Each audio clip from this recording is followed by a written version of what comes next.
Welcome to மாயா பஜார் நிர்மலா கஜேந்திரன். இன்றைக்கு நாம் பார்க்கும் ரெசிபி தினை உப்மா. இரும்பு கடாயில் 2 டீஸ்பூன் கடலெண்ணெய் விட்டுருக்கேன். கொஞ்சம் நெய் கூட ஆட் பண்ணிக்கலாம். கடுகு 1/4 டீஸ்பூன், கடலைப்பருப்பு 1 டீஸ்பூன், உளுந்தம்பருப்பு 1 டீஸ்பூன், பச்சை மிளகாய் 2, வரமிளகாய் 1. சின்ன வெங்காயம் போட்டால் தான் டேஸ்ட்டும் கொடுக்கும், சத்து அதிகம். நான் சின்ன வெங்காயம் 5, பெரிய வெங்காயம் 1/2 போட்டிருக்கிறேன். கொஞ்சம் பெரிய துண்டாக கட் பண்ணிக்கலாம். இஞ்சி சிறிய துண்டு, தோலை சீவிட்டு நல்லா பொடியாக நறுக்கிக்கணும்.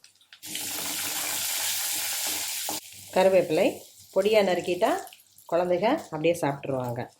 தக்காளி 1/2 பழம் போடுறோம். 1 நிமிடம் ஃப்ரை ஆகட்டும். கேரட் 1, பீன்ஸு கொஞ்சம் பொடியாக நறுக்கிக்கலாம், 7 போடலாம். 1 நிமிடம் ஃப்ரை ஆகட்டும். தினை 3/4 கப் எடுத்துருக்கேன். 1 மணி நேரம் ஊறிடுச்சு. நல்லா கழுவி எடுத்துக்கிட்டேன்.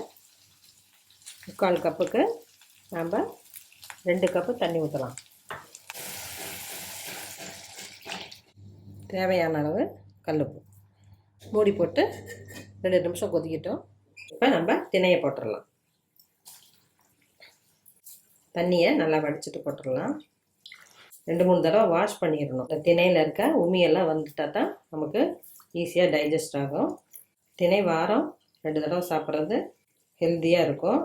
மில்லட்லேயே திணை சிறந்தது. திணையில் ஸ்வீட்டும் செஞ்சாலும் நல்லாயிருக்கும். கொஞ்சம் சிம்மில் வச்சு வேக விடுவோம். 1 பிஞ்ச் மஞ்சத்தூள் போடலாம், கொஞ்சம் கலர்ஃபுல்லாக இருக்கும்.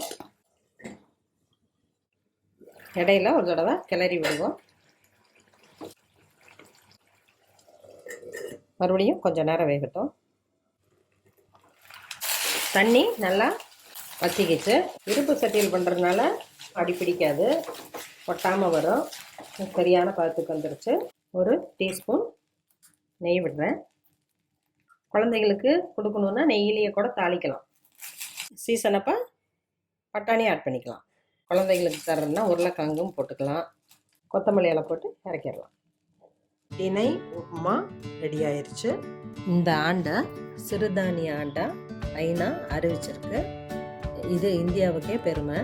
இந்த சமயத்தில் நாம் மட்டும் இல்லாமல் எல்லா மக்களும் சிறுதானியத்தை அடிக்கடி உபயோகப்படுத்தி ஆரோக்கியத்தை நம்ம பேணி காக்கணும்.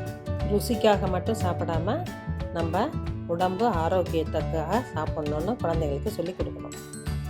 செஞ்சு பாருங்கள், சாப்பிட்டு பாருங்கள். பிடிச்சிருந்தால் சப்ஸ்கிரைப் பண்ணுங்கள், ஷேர் பண்ணுங்கள். தேங்க்யூ.